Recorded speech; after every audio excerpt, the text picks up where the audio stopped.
Well, I'm here with Robert von Hallberg. Bob, hi, how are you? Good, thanks. So we're going to talk about a Wallace Stevens poem called Anecdote of the Jar, and Everybody knows it? Yeah. fortunately, and I'll read it, and we'll just talk. And because everybody knows it, we can get to the big issues about, I don't know, what happens when a poet goes to a place. Okay. So, sounds Anecdote good. of the Jar. I placed a jar in Tennessee, and round it was upon a hill. It made the slovenly wilderness surround that hill. The wilderness rose up to it and sprawled around, no longer wild. The jar was round upon the ground and tall and of a port in air. It took dominion everywhere. The jar was gray and bare. It did not give of bird or bush like nothing else in Tennessee. So, Bob, what happens when you put a jar in a wilderness? I think the verse is extremely regular, and I think that's a sense of formality and of structure, and in terms of the sound, where it departs is it made this. Well, I placed a jar in Tennessee, and round it was upon a hill. It made the slovenly wilderness, right? Right. So that It gets a little slovenly. It gets slovenly Right. there. Surround that hill, but then wilderness comes back. Now the wilderness comes back in stanza 2. The wilderness rose up to it. Perfectly, the wilderness, the slovenliness is gone. Yeah. So is it possible that this is a poem about the formal or formalistic properties of art? Absolutely. Yes, I definitely think it is. And does the speaker or Stevens have a point of view? He seems to be pro-jar. I think he's very definitely pro-jar, and he says in the letters, he has a comment about form. I could produce it, but probably don't need to. And he says that he wants to be free in form. Right. It's about being free. Yeah. Which some people would see as an irony because it seems so contained, constrained, jar-like, and yet he's arguing counterintuitively that if you do this, the aesthetic will be freeing. The aesthetic will be free, and I think further that he's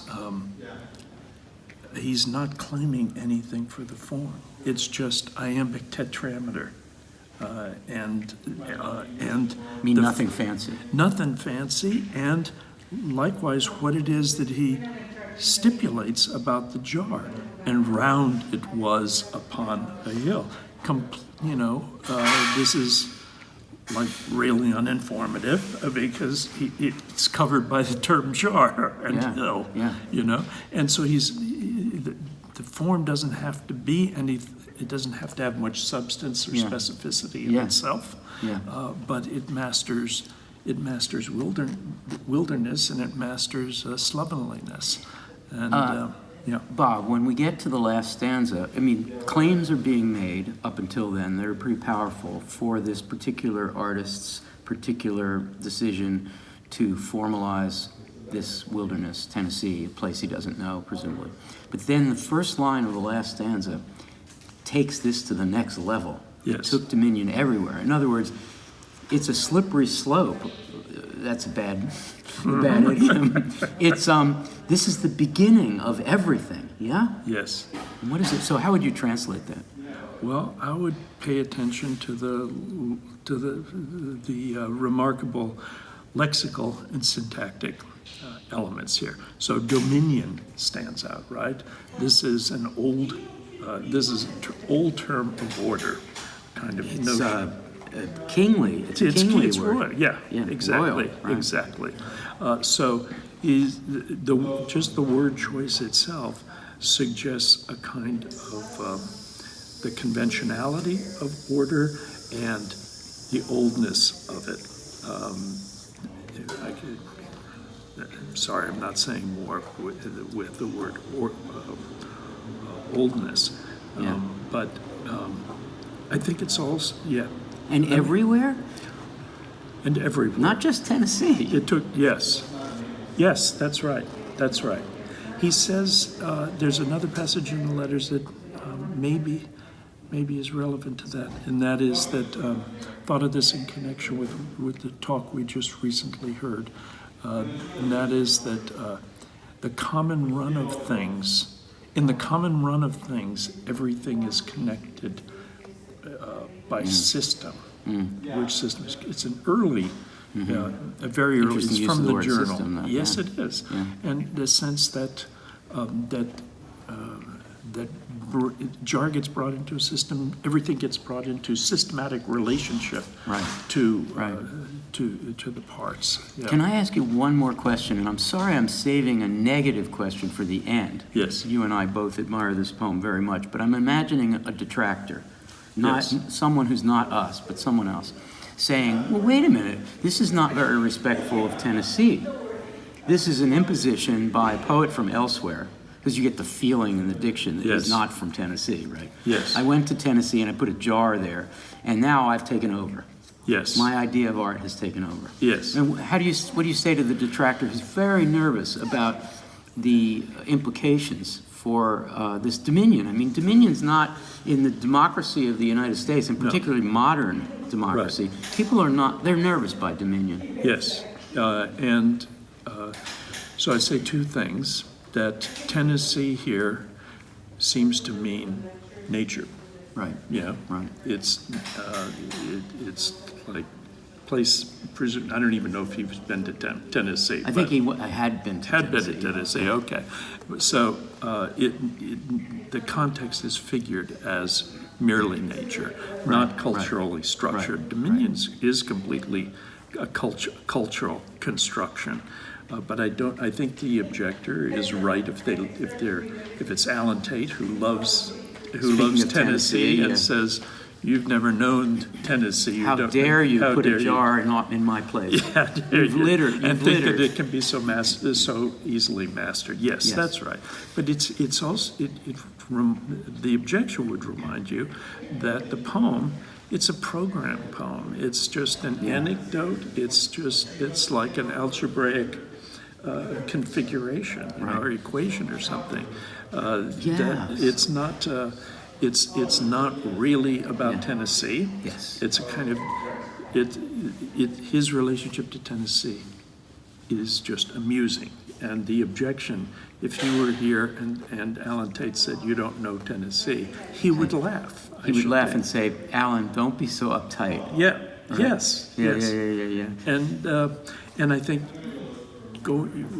we need to go. We need to get the tone of the poem there. So when he says, it did not give of bird or bush, this is antique. High diction for something very low. Right? Yeah, and a kind of syntactic structure we would not. It's very funny. It's it archaic. Did not give of bird or bush. Right. Yes. And so that's funny. Yeah, this is a kind of facetiousness about the whole thing. Programmatically, Bob, Yeah. It's not facetious. That is, he's pretty serious about this as a programmatic statement about the kind of modernism he's interested in.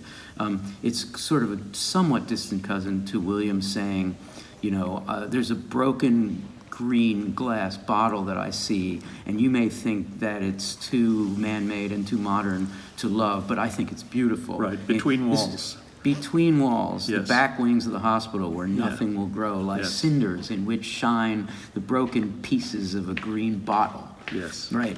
And he's saying, pro-jar, we're all about seeing beauty in this human-made thing. Stop being such a nature poet. Yes.